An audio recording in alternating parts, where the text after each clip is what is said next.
Spoilers alert. The best mysterious connections that you never thought of happening in One Piece. Chapter 1043 of One Piece reveals a number of theories that can help you solve all the upside-down problems that you get throughout the animation. So let's crack open the major 5 scenarios that you would have probably missed during the season. Luffy is the chosen one. This question must be considered when it comes to destiny and inherited will. Luffy is the one who passes on ideas and dreams to the next generation. And Roger agrees, adding that those things cannot be stopped. All of humanity's inherited wills and dreams, as well as the ebb and flow of the ages, will continue to exist and thrive as long as people seek the answer to freedom. Therefore, Luffy is the essential core that underpins the entire concept. Gomu Gomu no Mi, Luffy's devil fruit. This devil fruit could be an origin fruit as the Ava's forbidden fruit in the biblical myth. The foundation of devil fruit lore combines basic aspects from any source. So what happens if Luffy's devil fruit also has access to the other 3 devil fruits? That is to say, it is distinct from other fruits. Clearly, the fruit transforms Luffy into a zone. However, Luffy later transforms into something resembling a Loja, which concludes that Luffy's devil fruit possesses all 3 traits of other fruits as well. Men behind the mask, Shanks and Roger. Talking about Shanks, there is always this question that pops up to our heads. Did he go through the Gorosei and snitch about Luffy?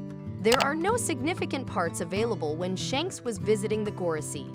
But what if he was the one who told them about Luffy when he said, "I want to talk to you about a certain pirate," but then we get Roger who is completely out of it.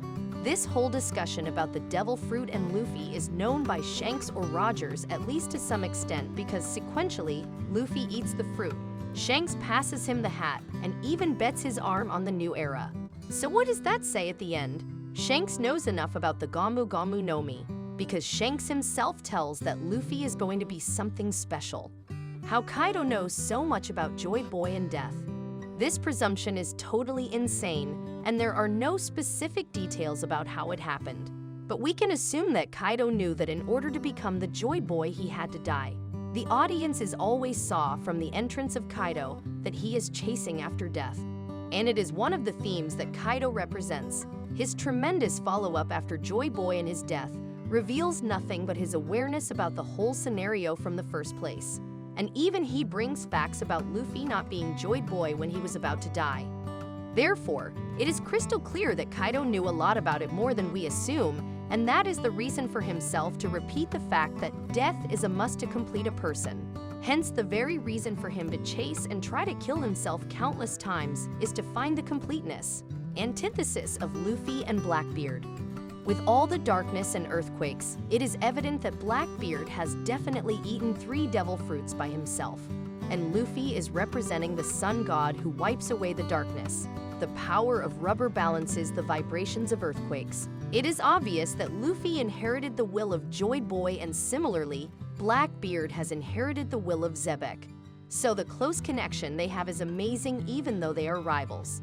But there are moments that despite all the differences and indifferences, Blackbeard and Luffy can be brothers, and that is the beauty of it.